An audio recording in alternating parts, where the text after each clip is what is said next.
పట్టభద్రుల ఎమ్మెల్సీ ఎన్నికల్లో తొలి ప్రాధాన్యత ఓట్ల లెక్కింపు ముగిసింది. 11వ రౌండ్ అనంతరం బీజేపీ అభ్యర్థి ఆధిక్యంలో ఉన్నారు.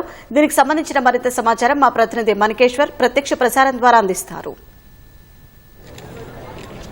Shine, good morning. ఉత్తర తెలంగాణలో ప్రధానంగా కరీంనగర్, ఆదిలాబాద్, కరీంనగర్, నిజామాబాద్, మెదక్లో టెన్షన్ వాతావరణం, రెండు రకాల టెన్షన్ వాతావరణం కనిపిస్తుంది. ఒకటేమో ఇంటర్మీడియట్ పరీక్షలు ప్రారంభమవుతున్న టెన్షన్, అందులో విద్యార్థుల తల్లిదండ్రులు, అట్లాగే అధికారుల యంత్రాంగం. రెండో టెన్షన్ ఏమో కరీంనగర్ కేంద్రంగా జరుగుతున్న ఆదిలాబాద్, నిజామాబాద్, కరీంనగర్, మెదక్ పట్టభద్రుల ఎమ్మెల్సీ ఓట్ల లెక్కింపు. అంటే ఇప్పుడు ఇంటర్మీడియట్ విద్యార్థుల పరీక్ష ప్రశాంతంగా కొనసాగుతున్నప్పటికీ ఈ ఎమ్మెల్సీ పట్టభద్రుల ఓట్ల లెక్కింపు మాత్రం ఎవరు గెలుస్తారు ఎవరిని త్రిముఖ పోటీకి దారితీసింది. ఫలితంగా ఉత్తర తెలంగాణ పరిధిలోకి వచ్చే ఆదిలాబాద్, నిజామాబాద్, కరీంనగర్, మెదక్ జిల్లాలో ఒక రకంగా అధికారులను, పట్టభద్రులు, అటు విద్యార్థులు, తల్లిదండ్రులు మాత్రం ఒక ఉత్కంఠభరితమైన సన్నివేశం ఈరోజు ఆవిష్కృతమైంది. ఇప్పటికైతే కరీంనగర్ పట్టభద్రుల ఎమ్మెల్సీ స్థానాన్ని ఓట్ల లెక్కింపు పరిగణలోకి తీసుకుంటే 11 రౌండ్లలో ఓట్ల లెక్కింపు ప్రక్రియ పూర్తయింది. దీంట్లో మరొక రౌండ్ కూడా లెక్కించాల్సి లేదు. మొదటి ప్రాధాన్యత ఓట్ల లెక్కారు. మొత్తం 2,24,000కి వెళ్ళి 2,24,000 ఓట్ల లెక్కింపులు పూర్తిగా ప్రక్రియ మొదటి ప్రాధాన్యత పూర్తయింది.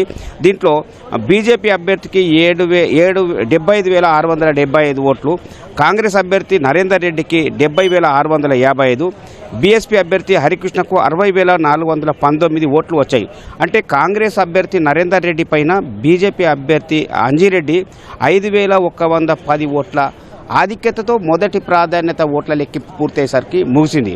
ఇక ఇప్పుడు రెండో ప్రాధాన్యత ఓట్ల లెక్కింపు తీసుకుంటే తప్ప గెలుపు ఎవరిని వరిస్తుందనేది తెలియదు. మొత్తం 56 మంది అభ్యర్థులు బరిలో ఉన్నారు. 56 మంది అభ్యర్థులు బరిలో ఉన్నందున ఇప్పుడు ముగ్గురికి వచ్చినట్టు బీజేపీ అంజిరెడ్డి, కాంగ్రెస్ నరేందర్ రెడ్డి, బీఎస్పీ హరికృష్ణన్ ముగ్గురిని పరిగణలోకి తీసుకుంటే 2,03,880 ఓట్లు వచ్చాయి. ఇక బరిలో ఉన్న మిగిలిన 53 మందికి వచ్చిన ఓట్లను పరిగణిస్తే 20,120 మాత్రం. అంటే ఇప్పుడు కిందికెళ్ళి ఎలిమినేషన్ ప్రక్రియ 53 మంది నుంచి ఎలిమినేషన్ ప్రక్రియ అంటే తొలగించే ప్రక్రియ తీసుకొస్తారు. వాళ్ళు రెండో ప్రాధాన్యత ఓటు ఎవరికి వచ్చిందని చూసి ఆ ఓట్లను ఎవరికి వస్తే వాళ్ళు కలుపుకుంటూ వస్తారు. ఈ లెక్కన కాంగ్రెస్, బీఎస్పీ, బీజేపీ అభ్యర్థులలో కలుపుకుంటూ వెళ్తే 1,11,672 మ్యాజిక్ ఫీవర్ ఎవరు ముందు చేరుకుంటే వారు విజేతగా ప్రకటించే అవకాశం ఉంది. అందుకే బీజేపీ, కాంగ్రెస్, బీఎస్పీల మధ్య ఒక ఉత్కంఠ నెలకొంది. అయితే బీజేపీ, కాంగ్రెస్కు మధ్య 5,000 తేడా ఉన్నప్పటికీ బీఎస్పీ మాత్రం బాగా కొంత దూరం ఉన్నది. అతను బీఎస్పీ అభ్యర్థి కూడా ఎలిమినేషన్లో ఉంటారని ఒక రాజకీయంగా ప్రచారం అభిప్రాయం వ్యక్తం అవుతున్నా చివరి నిమిషంలో పట్టభద్రులు ఎవరిని వరించారు ఏంటి అనేది మాత్రం ఉత్కంఠకు దారితీస్తుంది.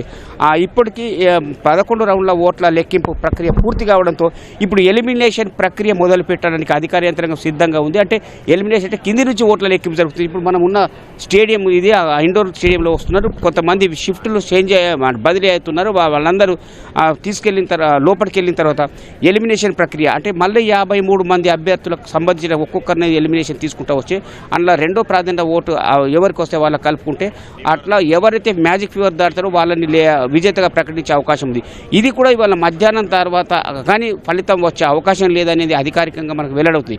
మొత్తం మీద కరీంనగర్ కేంద్రంగా జరుగుతున్న కరీంనగర్, ఆదిలాబాద్, నిజామాబాద్, మెదక్ పట్టభద్రుల ఎమ్మెల్సీ స్థానం కోసంపై అందరి దృష్టి కేంద్రీకృతమైంది. ప్రధానంగా కాంగ్రెస్, భాజపా అభ్యర్థుల అంటే పార్టీలోనైతే ఒక రకంగా ఉత్కంఠ లేకుంది. అటు ఏకపక్షంగా సాగుతుందనుకున్న ఎన్నిక జరగలేదు. అటు ముఖ్యమంత్రి రేవంత్ రెడ్డి, ఇటు భాజపాకు సంబంధించిన కేంద్ర మంత్రి కిషన్ రెడ్డి, బండి సంజయ్ హోరావూరుగా తీసుకున్న ఈ వ్యవహారం ఏకపక్షంగా జరగలేదు. ఎవరిని పట్టభద్రులు పూర్తిగా మద్దతు ఇచ్చినట్టు అంటే సమానంగా చూసినట్టు పరిస్థితి ఏర్పడింది. ఫలితంగా ఈ రెండో ప్రాధాన్యత ఎవరిని వరిస్తుంది, విజేత ఎవరు ఉంటారనేది ఆసక్తి నెలకొంది. ఇది కరీంనగర్లో జరుగుతున్న పట్టభద్రుల ఎమ్మెల్సీకి సంబంధించిన ఓట్ల లెక్కింపు తీరు. కెమెరామెన్ తిరుపతితో మణి, హైదరాబాద్ స్టూడియో.